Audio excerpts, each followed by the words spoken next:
Step 1. The uncomfortable truth. Why you must allow grief its full voice. The raw, aching void left by a friend's passing often tempts us to build walls. But the first, most courageous step, as Robert from Michigan discovered, is to do the exact opposite. Robert, a 74-year-old, stood frozen. His best fishing buddy of 40 years was gone. His immediate, ingrained thought was, I have to be strong. No tears. For days, an oppressive numbness settled over him. He moved through his chores like a sleepwalker, the unspoken societal pressure to maintain a stoic facade weighing heavily upon him. His fishing gear, once a source of shared joy, lay untouched, a silent testament to his loss. One afternoon, he found himself by the edge of the lake they had so often frequented. The water was calm, mirroring the gray sky, yet a storm of suppressed emotion churned within him. He tried to push it down to maintain that rigid control. Then, a sudden, vivid memory ambushed him. His friend's booming laugh echoing across the water after a particularly clumsy, near-miss catch years ago. The carefully constructed dam of his composure finally cracked. It wasn't a dramatic, theatrical outburst, but a quiet, profound release as tears began to flow, tracing paths down his weathered cheeks. This wasn't weakness. It was an acknowledgement, a tender surrender to the depth of his bond and the pain of its severance. The internal struggle between the ingrained expectation of strength and his body's undeniable need to grieve had reached its climax. As the tears subsided, the immense weight of his sorrow didn't vanish, but it palpably softened. It transformed from something that crushed him into something he could carry. He murmured to the still air, a dawning understanding in his voice. So, this is grief. It demands to be felt. The love was real, the loss was real, and his heart was allowed to ache. He felt the ache, raw and real. But as the last of the tears dried, a new, unsettling question began to form in his mind. If this was his pain, how were the others, those who also loved his friend, truly feeling? Was he truly alone in this vast sorrow? Or was there a hidden current connecting them all? Step 2. Breaking the silence, the unexpected strength in shared sorrows. Robert's tentative question about shared sorrow found an echo in the experience of others navigating similar paths, like Eleanor in Pennsylvania, who discovered that such hidden currents of connection, though initially daunting to seek, held unexpected strength. Eleanor, 77 and sharp-witted, felt her Pennsylvania home shrink after her childhood friend Betty died. The silence within its walls became a crushing weight, amplifying her loss. Her first instinct was to retreat further into herself, convinced that no one could truly understand the unique, decades-long bond she had shared with Betty. The thought of reaching out felt almost like a betrayal of that singular connection, a dilution of her private grief. Yet, an opposing yearning for connection, for a shared space to acknowledge Betty's vibrant life, began to stir within her. Her hand hovered over the telephone, hesitating, caught in the battle between isolation and the deep human need to share. Then, a piece of Betty's own cheerful advice surfaced in her memory. Troubles shared are troubles halved. This recollection acted as the catalyst. Eleanor picked up the phone and, with some trepidation, called a few of their old classmates. The first call was tinged with an awkwardness, a careful navigating of raw emotions, but it quickly gave way to a flood of shared relief as voices cracked and memories tumbled out. They decided to meet at their favorite old diner, a place filled with echoes of their youth. Over steaming cups of coffee, amidst some laughter and many quiet tears, they didn't just talk about Betty. They brought her vividly back to life with their stories. Remember when Betty put salt in the sugar bowl that time at the church picnic? One recalled, a smile breaking through her sadness. The air grew thick with shared memories, weaving a palpable warmth, a collective memory that formed a circle of comfort. Later, Eleanor reflected. That afternoon didn't erase the pain, but it wrapped it in something softer, something survivable. The world, which had felt so small and constricting in her grief, began to feel connected again. As Eleanor left the diner, a bittersweet warmth enveloped her. Sharing stories had been like finding missing pieces of a precious, scattered puzzle. But then a new thought surfaced, bringing with it a fresh kind of ache. What about all the stories Betty herself would never tell? The thank yous left unsaid, the praises unspoken? It was the ache of unfinished conversations. What could she possibly do about that now? Step 3. The unsent letter, a private ritual for unspoken words. Eleanor's shared afternoon brought solace, yet it also unearthed a quiet yearning for one more conversation with Betty, for words left suspended in time. This feeling, this need for a final personal word, led Harold in Oregon down an unexpectedly comforting path. Harold, an 81-year-old Oregonian widower, felt a phantom limb ache where his neighbor and fishing companion of nearly 30 years, Tom, used to be. So many things he wished he'd said, so many small appreciations unspoken. His quiet, solitary life, once punctuated by their easy camaraderie, now felt hollow, the familiar routines echoing with an unnerving emptiness. The regret of unspoken words weighed heavily on him. I should have told him how much those morning talks meant, he'd often think, the silence of his kitchen amplifying the sentiment. He initially dismissed the idea of talking to an empty chair as foolish, a step too far into sentimentality. But then, a gentle memory surfaced. His own late wife used to write letters to her deceased sister, finding a measure of peace in the practice. The thought lingered, then took root. A few weeks after the funeral, Harold found himself seated at his kitchen table, a blank sheet of paper before him, pen in hand.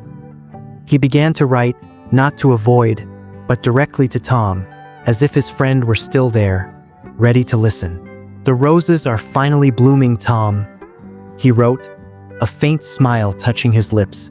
You'd have grumbled about the aphids, I reckon. He wrote about the simple things. The progress in the garden, a funny incident he'd witnessed at the local store, and how profoundly he missed their easy banter and shared silences. As the words flowed, something shifted. While detailing a recent fishing trip alone, he suddenly recalled a specific, almost forgotten promise he'd made to Tom years ago. A small, seemingly insignificant vow to try a particular fishing spot they'd often discussed but never visited. A pang of realization struck him. He could still honor that promise. It added an unexpected layer to his private ritual. After filling the page, he carefully folded the letter and tucked it inside his old, familiar tackle box. The profound sense of loss didn't magically vanish, but a quiet sense of peace settled over him. The words were out, expressed. The connection, somehow, felt tangible once more. The letter in the tackle box was a secret comfort. But as days turned into weeks, Harold noticed his friend's favorite old hat still hanging on the peg by the door. The letter had spoken his heart, but how could he keep his friend's gentle presence woven into the fabric of his daily life? Not just in a box, but in the air he breathed. Step 4. Weaving memories into today, the gentle power of personal tributes. Harold's letter offered a private solace, a way to speak the unspeakable. Yet, the desire to actively, tangibly honor a friend's memory in the everyday rhythm of life led Joyce in South Carolina to a different kind of ritual, one that painted her Sundays with a familiar, comforting hue. Every Sunday morning, without fail, Martha used to call Joyce. They lived miles apart in South Carolina, but that weekly call was a cherished constant, a cornerstone of their decades-long friendship. After Martha passed, the silence at that specific hour was deafening for Joyce, a 70-year-old whose life felt suddenly out of sync. The absence of Martha's cheerful voice, her knowing laughter, left a gaping void, making Sunday mornings a particularly poignant reminder of what she had lost. Life's rhythm felt irrevocably broken. The initial dread Joyce felt as each Sunday approached was heavy. How could she fill such a specific, meaningful space without it feeling like a hollow imitation, a painful underscoring of Martha's absence? Then, a gentle idea began to spark, or not to replace the irreplaceable, but to transform the moment into something new, yet deeply connected to her friend. She decided that every Sunday morning, at the exact time Martha used to call, she would take her cup of coffee out to the porch, the very spot where she had so often chatted with her dearest friend over the phone. She didn't expect the phone to ring. Instead, as she sat with the warm mug in her hands, Feeling the gentle Carolina breeze, she would talk to Martha in her mind. She'd remember her voice, replay their shared laughter, and recall the sage advice Martha had offered over the years. This simple, personal ritual, lighting a candle at a certain time, placing a cherished photo where it's seen daily, or, like Joyce, dedicating a quiet moment, became a way to keep the connection alive. Joyce explained that this Sunday morning tribute brought her comfort and, strangely, clarity. It wasn't about clinging too tightly to the past, but about holding on wisely, with grace and enduring love. The ritual became a sacred, grounding act, a quiet testament to their continued connection. This simple Sunday ritual became Joyce's lifeline to Martha. But one sunny afternoon, while tending the vibrant roses Martha had given her years before, Joyce felt a sudden wave of dizziness, a profound exhaustion that wasn't just emotional. It was a stark reminder that grief wasn't just a visitor to the heart, but an unwelcome guest in the body too. What was her body trying to tell her? Step 5. The body keeps score: why self-care isn't selfish in grief. Joyce's Sunday ritual was a balm to her soul, a quiet testament to enduring friendship. But the sudden dizziness she experienced hinted at a deeper truth. Grief's tendrils reached far beyond emotions, into the very marrow of physical well-being.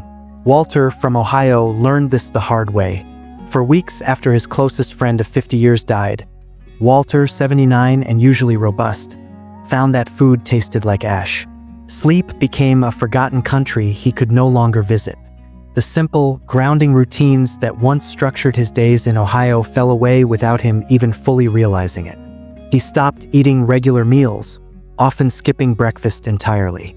His daily walks, once a non-negotiable part of his routine, were abandoned. He told himself he could power through the grief, that tending to his emotional pain was the priority, and his body would just have to keep up.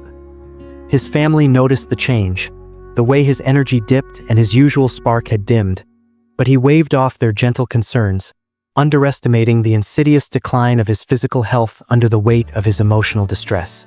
Perhaps there was even a minor, underlying health condition, previously managed, now dangerously aggravated by his profound neglect and the relentless toll of grief. The wake-up call came one sweltering afternoon. Walter was attempting to mow the lawn, pushing himself through the familiar task, when the world tilted and went dark. He fainted. The doctor's words later were stern, a stark assessment of his reality. Grief is a physical burden, Walter. You're running on empty. Your immune system is weakened. Your appetite is shot. This isn't something you can just ignore. This was the jolt Walter needed. With the patient support of his family, he began to slowly rebuild small, healthy routines back into his day. He started with a nutritious breakfast, even when he didn't feel hungry. He ventured out for short walks, breathing in the fresh air. Gentle stretching in the morning replaced the hours spent staring blankly at the television. The fog of grief didn't lift instantly, but bit by bit, his physical strength gradually returned. He came to realize that self-care wasn't a selfish act. It was the essential foundation that would allow him to carry his grief without being utterly crushed by it, giving him enough strength to feel what he needed to feel. Walter's return to routine slowly mended his physical strength, allowing him to face his grief with more clarity. He understood now that his body needed care. But as he sat one evening, watching the sunset his friend had loved, a different question arose. Beyond the pain and the rituals, what of the life itself? What enduring mark had his friend truly left on the person Walter had become? Step 6. The living legacy, how their spirit shapes who you become. Walter's commitment to self-care rebuilt his physical foundation, allowing him space to breathe and feel. Yet, in the quiet moments of recovery, he began to see his friend not just as a loss, but as a presence woven into his own being. This led Joan in Vermont to a profoundly active form of remembrance. Joan, 76, felt Sylvia's absence like a missing color in her world.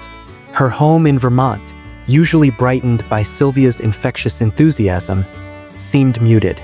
Sylvia had always been the one urging Joan to try new things, to step outside her comfort zone. Initially, Joan found herself focusing on the emptiness, the palpable, Sylvia-shaped hole in her life. There was a very real risk that Sylvia's vibrant influence might fade, becoming just a passive, cherished memory rather than a living part of who Joan was. But then, Joan started to actively remember Sylvia's spirit, her adventurousness, her boundless curiosity, the way she embraced new experiences. She thought of all the things Sylvia had wanted them to do together, plans now left suspended. Instead of solely dwelling on the absence, Joan began to quietly consider the gifts Sylvia had left with her.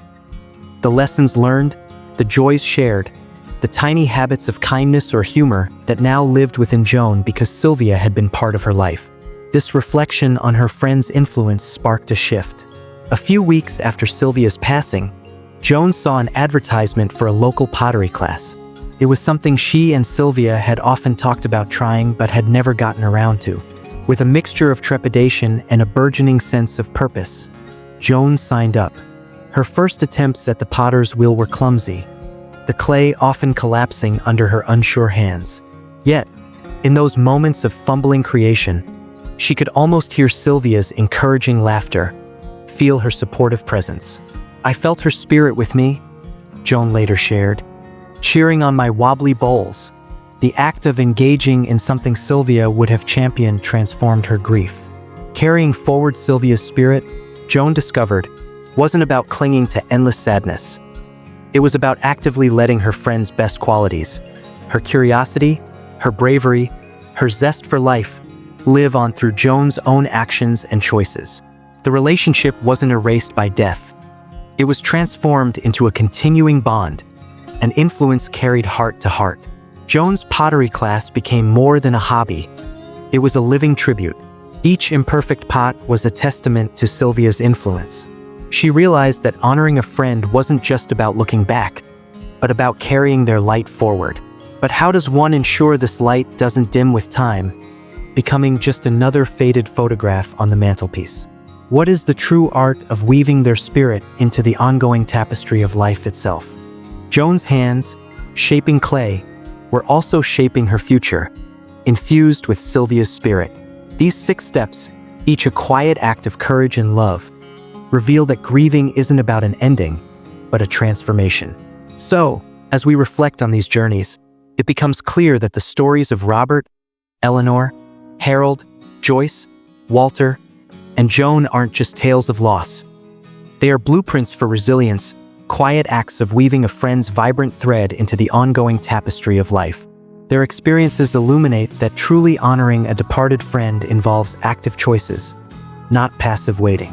It means allowing oneself to feel grief fully, reaching out to forge connections from shared sorrow, finding solace in writing unspoken words, creating personal rituals that keep memory alive, diligently practicing self-care for both body and spirit, and consciously reflecting on the profound influence that friend had on the person one has become.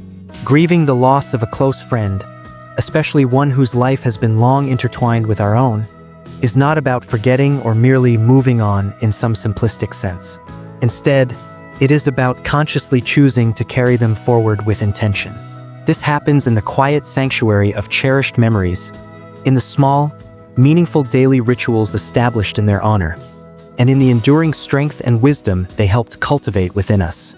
Each act of love, each moment of quiet reflection, becomes a vital bridge connecting the shared past with the unfolding present. Loss inevitably carves spaces within us, hollowing out parts of our hearts.